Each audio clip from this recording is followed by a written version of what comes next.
একবার দুইজন খুব ভালো বন্ধু একসাথে মরুভূমির মধ্যে দিয়ে যাচ্ছিল। তারা পথ চলতে চলতে বিভিন্ন বিষয়ে কথা বলছিল। কথার এক পর্যায়ে তাদের কোনো একটি বিষয়ে ঝগড়া হলো এবং সে ঝগড়ায় প্রথম বন্ধুটি দ্বিতীয় বন্ধুকে একটি চড় মেরে বসল। দ্বিতীয় বন্ধুটি কষ্ট পেল, কিন্তু প্রথম বন্ধুটিকে কিছুই বলল না। সে বালিতে লিখল, আমার সবচেয়ে ভালো বন্ধু আজ আমায় থাপ্পড় মেরেছে। বন্ধু দুটি আবার হাঁটতে শুরু করলো এবং হাঁটতে হাঁটতে একটি মরুদ্যানের সামনে এসে উপস্থিত হয়। তারা সেখানে পানিতে গোসল করতে মনস্থির করে। এমন সময় যে বন্ধুটি চড় খেয়েছিল সে চোরাবালিতে আটকে যায় এবং নিচে ডুবে যেতে শুরু করে। তখন প্রথম বন্ধুটি তাকে দ্রুত উদ্ধার করে। উদ্ধার হওয়ার পর দ্বিতীয় বন্ধুটি গিয়ে আবার পাথরের উপরে লিখল, আমার সবচেয়ে ভালো বন্ধু আজ আমার প্রাণ বাঁচিয়েছে। এটি দেখে প্রথম বন্ধুটি জিজ্ঞেস করলো, কিরে, যখন মারলাম তখন লিখলি বালিতে আর বাঁচানোর পর লিখলি পাথরে, এর কারণ কি? তখন দ্বিতীয় বন্ধুটি উত্তর দিল, যখন আমাদের কেউ কষ্ট দেয় সেটা বালিতেই লেখা উচিত, যাতে ভালোবাসা ও মায়ার বাতাস তা মুছে ফেলতে পারে। কিন্তু যখন কেউ আমাদের উপকার করে সেটা পাথরে খোদাই করে রাখতে হয়, যাতে কোনো কিছুই সেটা মুছতে না পারে। নীতিকথা, নিজেদের মধ্যে ছোট ছোট বিবাদ হতেই পারে, কিন্তু তা মনে পুষে রাখতে নেই, কারণ বড় বিপদগুলোতে কাছের মানুষগুলোই সবার আগে এগিয়ে আসে। বিশ্বাস যে করে তার থেকে বেশি বোকা সে যে বিশ্বাস ভাঙে, কারণ সে ছোট্ট একটি স্বার্থের জন্য একটা ভালো মানুষকে তার জীবন থেকে হারিয়ে ফেলে। মানুষ স্পষ্টভাষীকে খুব পছন্দ করে, কিন্তু সেটা নিজের বিপক্ষে যাওয়ার আগে পর্যন্ত। নিজের প্রতি ভরসা আর বিশ্বাসের পথ যতই কঠিন হোক, রাস্তা তুমি নিজেই খুঁজে পেয়ে যাবে। জীবনের সমস্যা থাকবেই, হতাশ না হয়ে ধৈর্য ধরুন। একটা নির্দিষ্ট সময় পরে খারাপ সময় কেটে যাবে। নিজেকে বোঝান যে কষ্টের দিন কারো দীর্ঘস্থায়ী হয় না। টাকার জোরে মাটির উপর ফুল বাগান বানানো যায়, কিন্তু নিজের মনের মধ্যে সুন্দর বাগান বানাতে সত্যের প্রয়োজন হয়। অন্যের দুঃখে খুশি হতে নেই। প্রকৃতির নিয়মে কাল হয়তো এই খুশি আপনার দুঃখে পরিণত হতে পারে। যতদিন লেখাপড়ার প্রতি আকর্ষণ থাকে ততদিন মানুষ জ্ঞানী থাকে, আর যখনই তার ধারণা জন্মে যায় যে সে জ্ঞানী হয়ে গেছে, তখনই মূর্খতা তাকে ঘিরে ধরে। নিজের দিক থেকে সৎ থাকুন, ঠকলেও অন্তত এই ভেবে শান্তি পাবেন যে আমি ঠিক ছিলাম। আসলেই সত্য শান্তি দেয়। 3টি জিনিস প্রয়োজন জীবনে সফল হতে: 1. কঠোর পরিশ্রম, 2. লেগে থাকা, আর 3. সাধারণ বিচার বুদ্ধি। পরিস্থিতির সাথে লড়াই করা যায়, কিন্তু ভাগ্যের সাথে কখনোই লড়াই করা যায় না। ভাগ্য বড় আজব জিনিস, কাউকে অনেক দেয়, আবার কারো কাছ থেকে সব কিছুই কেড়ে নেয়। স্ত্রীর সৌন্দর্য নির্ভর করে স্বামীর যত্নের উপর, আর স্বামীর মেজাজ নির্ভর করে স্ত্রীর সহনশীলতার উপর। সম্পর্ক পুরনো হলে ব্যস্ততার জগৎ তৈরি হয়, অবহেলা শুরু হয়, কমে যায় গুরুত্ব, বেড়ে যায় দূরত্ব। শুধু অ্যালার্জি থাকলে চুলকায় না, অন্যের কিছু ভালো দেখলেও মানুষের চুলকায়। পৃথিবীতে মানুষ সব কিছুই খুঁজে পায়, শুধু নিজের ভুল ছাড়া। আমরা কল্পনাতে ভেবে নিই অনেক কিছু, কিন্তু বাস্তবে করতে দেখবেন যতটা সহজ ভেবেছি অতটা সহজ নয়। যদি মনে হয় যে আপনি আপনার লক্ষ্যে পৌঁছাতে পারছেন না, তবে আপনার চেষ্টা পরিবর্তন করুন। আপনার লক্ষ্য নয়। এই সমাজের চোখে টাকাই পুরুষের মেরুদণ্ড। অভিমান ভাঙাতে যে পারে, সম্পর্কের মূল্যও সে দিতে জানে। গাছের গোড়ায় জল দিলে যেমন সবচেয়ে উপরের পাতাটিতে জল পৌঁছে যায়, তেমনি আপনি যদি সঠিক রাস্তায় পরিশ্রম করে যান, তাহলে তা কখনোই বিফলে যাবে না। আমি ও আমার শব্দটা যেখানে যত বেশি, আনন্দ আঘাতের তীব্রতাও সেখানে তত বেশি। সবাই তো ছেড়ে যায়, তুমি না হয় থেকেই যাও। অভিনয় সবাই করে, কেউ সম্পর্কে থাকাকালীন ভালোবাসার, আবার কেউ বিচ্ছেদের পর ভালো থাকার। জীবনটা আসলেই নাটকের রঙ্গমঞ্চ। একটি মেয়েকে তার বাবার চেয়ে বেশি কেউ ভালোবাসতে পারে না। টাকা থাকাটা জরুরি, কারণ ভালোবাসা, বন্ধুত্ব, চাকরি, সম্মান সব কেনা যায়। দুইজন মানুষকে সবসময় চিনে রাখুন। নাম্বার 1, যে আপনার বিপদের সময় আপনাকে ছেড়ে চলে গেছে। নাম্বার 2, যে আপনি সফল হলে নিজে থেকে এসে সম্পর্ক তৈরি করতে চাই। মনে রাখবেন, এই 2 প্রকারের লোকের থেকে যত দূরে থাকবেন ততই ভালো থাকবেন। হঠাৎ করে ধনী হয়ে ওঠা মানুষগুলোর বাড়িতে ভুল করেও যাবেন না। তারা বাড়ির প্রত্যেকটা জিনিসের দাম আপনাকে শোনাতে থাকবে। কথার মাধ্যমে সবার মন জয় করতে একটি কাজ করুন, তা হলো বিপরীত মানুষটার কথা মন দিয়ে শোনা। দেখবেন সবাই আপনাকে গুরুত্ব দেওয়া শুরু করে দিয়েছে। নিজের স্ত্রীর সাথে কখনো তুই করে বা খারাপ ভাষায় কথা বলবেন না, কেননা সে তার সকল আপনজনকে ছেড়ে আপনার কাছেই আপনার হয়ে থাকতে এসেছে। একটা পচা আলু একাধিক ভালো আলুকে নষ্ট করে, তেমনি একটা বাজে মানুষ বহু ভালো মানুষকে নষ্ট করে দিতে পারে। মেয়েরা ছেলেদের কোন জিনিস দেখাতে ভয় পায় জানেন? তা হলো তার বাবার বাড়ির দুর্বলতার কথা। কারণ কোনো মেয়েই তার স্বামীর কাছে বাবার বাড়ির বদনাম আশা করে না। যোগ্যতার চেয়ে বেশি কিছু পেলে মানুষের ব্যবহার পশুর মতো হয়ে যায়। কিছু মানুষের জীবন মেহেদি পাতার মতো, যার বাহিরের রূপ সবুজ আর ভিতর লাল রক্তের মতো। স্ত্রী হলো মধ্য বয়সের সর্বোত্তম বন্ধু আর শেষ বয়সের নিঃস্বার্থ সেবিকা। ভালো থাকুক পৃথিবীর সকল স্বামী স্ত্রীর বন্ধনগুলো। একটু ভরসা পেলে খুব সাধারণ মানুষও অসাধারণ কাজ করতে পারে। শুধু প্রয়োজন একটু বিশ্বাস। সাইকোলজি বলে, যদি কোনো মানুষ সবসময় কম কথা বলে এবং যখন কথা বলে তখন খুব দ্রুত কথা বলে, তবে সে কিছু লুকাতে চায়। যাকে একবার মন দিয়ে ফেলা যায়, সত্যিকারের ভালোবাসা যায়, তাকে কি কখনো ভোলা যায়? যায় না। মনের কোথাও না কোথাও কিঞ্চিত রয়ে যায়। পৃথিবীতে আসার সময় প্রতিটি মানুষই একটি করে আলাদিনের প্রদীপ নিয়ে আসে, কিন্তু খুব কম মানুষই সেই প্রদীপ থেকে ঘুমন্ত দৈত্যকে জাগাতে পারে। জীবনে কিছু ভুল কখনো শোধরানো যায় না, যার খেসারত মৃত্যুর আগে পর্যন্ত দিতে হয়।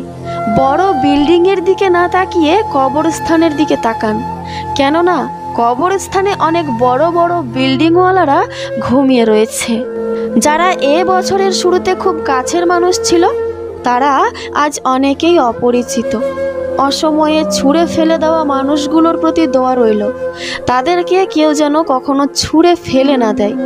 প্রেম ভালোবাসা সত্যবাদীদের জন্য নয়, কারণ এখানে অনেক খুশি করতে হলে প্রতিনিয়ত মিথ্যাই বলে যেতে হয়। আঘাত আর ব্যর্থতা শিখিয়ে দেয় জীবনের বাস্তবতা। মানুষ থেকে মানসিক রোগী বানিয়ে দেওয়া মানুষগুলোকে আমরা ভালোবাসার মানুষ বলি। কত বোকা আমাদের হৃদয়। কেউ আছে কবরস্থানে, কেউ আছে আইসিইউতে, কেউ বা অসুস্থ হয়ে পড়ে আছে বিছানায়। আমরা যে আজ সুস্থ আছি, সবল আছি, ভালো আছি, এটাই কি বড় পাওয়া নয়? অতিরিক্ত ব্যস্ততা দেখাবেন না। কোনো মানুষই দিনের 24টা ঘন্টা ব্যস্ত থাকে না। প্রয়োজন হলে রাত জেগে হলেও তাকে সময় দিবেন। ঢং না, এর জন্যই আজকাল বিচ্ছেদের মাত্রা অতিরিক্ত। 6 প্রকার লোক সবসময় দুঃখী থাকে: ঈর্ষাপরায়ণ, ক্রোধী, সন্দেহবাতিক, অসন্তোষী, অপরকে ঘৃণা করে যে এবং অপরের দয়ায় জীবন নির্বাহ করে যে। আগেকার দিনের মেয়েরা দেহ আর দুঃখ দুটোই লুকিয়ে রাখত, আর এখন অধিকাংশ মেয়ে দেহ দেখিয়ে বেড়ায় আর দুঃখ স্ট্যাটাস দিয়ে জানায়।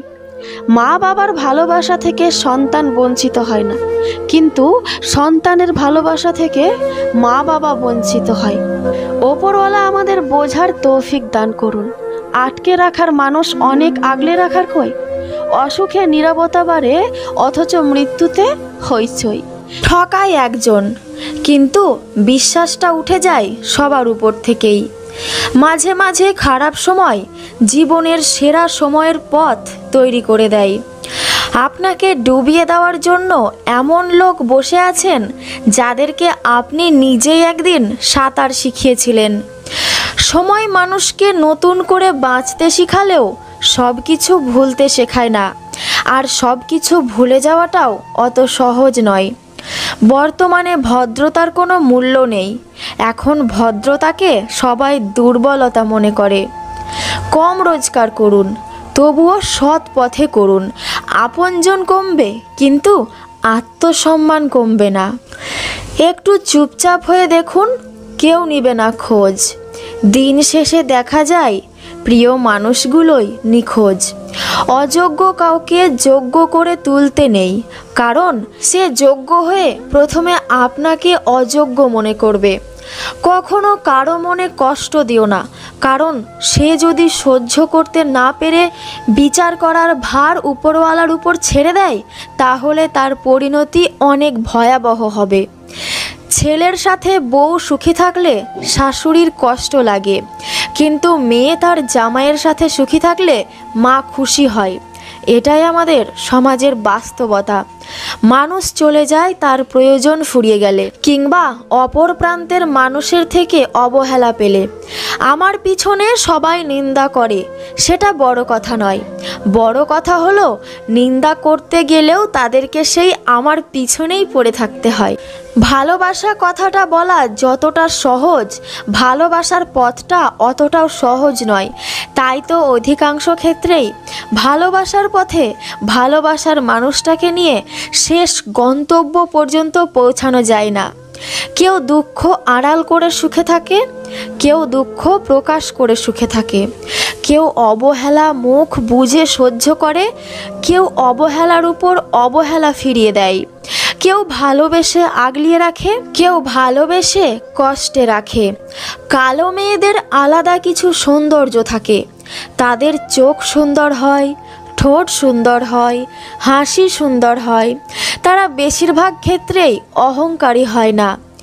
ভালো লাগা এমন এক জিনিস যা একবার শুরু হলে সব কিছুই ভালো লাগতে থাকে। কাউকে পছন্দ হলে তাকে প্রেমের প্রস্তাব না দিয়ে বিয়ের প্রস্তাব দিয়ে বিয়ে করে নিন, তাতে সম্পর্ক আরও মধুর হয়ে উঠবে। ভালোবাসতে হলে কিছু সংকল্প রাখা দরকার। প্রিয় মানুষটাকে যে কোনো পরিস্থিতিতে ছেড়ে না দেওয়ার সংকল্প। ভালোবাসতে হলে প্রিয় মানুষটার প্রতি ধৈর্য, সহমর্মিতা, বিশ্বাস, শ্রদ্ধার একটা সুন্দর মালা রচনা করা দরকার, যা তুমি তাকে অনায়াসে পরিয়ে দিতে পারবে। আর এসবের সাথে যেটা অন্যতম গুরুত্বপূর্ণ তা হলো দায়িত্ব নেওয়া, মানুষটাকে ভালো রাখার দায়িত্ব। মানুষটাকে ভালো লাগলো আর বলে দিলাম ভালোবাসি, অথচ এসবের দায়িত্ব আমার নাকি বলে এড়িয়ে গেলে ভালোবাসতে তুমি ব্যর্থ। আর অবশ্যই ইচ্ছাটা উভয় দিক থেকে থাকা আবশ্যক। একক ইচ্ছায় একটা সুন্দর সম্পর্ক কখনোই গড়ে ওঠে না। কিছু সাইকোলজি ফ্যাক্ট। নাম্বার 1, রাতে ঘুমানোর সময় যদি হঠাৎ করেই আপনার কোনো মানুষের কথা মনে পড়ে, তাহলে সেই ব্যক্তি আপনার খুশির কারণ, নতুবা সেই ব্যক্তি নিশ্চয়ই অতীতে আপনাকে বিশাল বড় আঘাত করেছিল। নাম্বার 2, আপনি কি জানেন আপনি যত বেশি ঠান্ডা রুমে ঘুমাবেন আপনার তত বেশি ভয়ানক স্বপ্ন আসার সম্ভাবনা থাকে। নাম্বার 3, পৃথিবীর প্রায় 85% মানুষ ঘুমানোর আগে নিজের ভবিষ্যৎ পরিকল্পনার ব্যাপারে ভেবে নেয়। নাম্বার 4, মনোবিদদের মতে আপনি আপনার ভালোবাসাকে যতটাই লুকিয়ে রাখতে চাইবেন, অর্থাৎ প্রকাশ করতে চাইবেন না, আপনার ভালোবাসা ততটাই বাইরে বেরিয়ে আসতে থাকবে। নাম্বার 5, বিয়ের আংটি বাম হাতের তৃতীয় আঙুলে কেন পরানো হয় জানেন? কারণ এটি একমাত্র আঙুল যার স্নায়ু সরাসরি আমাদের হৃদয়ের সাথে, অর্থাৎ হৃদযন্ত্রের সাথে যুক্ত থাকে। নাম্বার 6, যদি দেখেন কেউ আপনার সাথে কথা বলার সময় কিছু সময় পর পর তার চুল ঠিক করছে, তাহলে সম্ভাবনা আছে যে সে আপনাকে অনেকটাই বেশি পছন্দ করে। দিনের শেষে অনেকটা ক্লান্ত হয়ে যে মানুষটার কাঁধে নিজের মাথা ঠেকানো যায়, সে মানুষটার চেয়ে আপন মানুষ এই দুনিয়ায় আর কেউই হতে পারে না। জীবন তো কোনো রূপকথার গল্প নয়, এখানে এক ঝাঁক কষ্ট থাকে, সীমাহীন আবেগ মিশে থাকে, এখানে পরিমাণ অযোগ্য একরাশ মায়া মিশে থাকে। আর সব কিছুর আদলেই দিনের শেষে প্রতিটা মানুষ বড্ড বেশি ক্লান্তি অনুভব করে। আর ঠিক তখনই প্রয়োজন পড়ে একটা নিজের কাছের মানুষের। সে মানুষটার কাঁধে মাথা রাখলে মন হালকা হয়, তার হাতের আঙুলে নিজের আঙুল মিলিয়ে দিয়ে নিজেকে পরিপূর্ণ মনে হয়। মানুষটার বুকে মাথা রাখলে জীবনের সবচেয়ে বেশি মানসিক প্রশান্তির জায়গা খুঁজে পাওয়া যায়, অর্থাৎ তাকে ভালোবেসে আপন করে নিলেই নিজেকে ভালো রাখা যায়। দেখা যায় এক সময় তার প্রতি বকুল ফুলের মতো মায়া জন্মে ওঠে। বকুল ফুলের গন্ধের মতোই সে মানুষটা প্রতিনিয়ত ভালোবাসার জানান দিতে থাকে।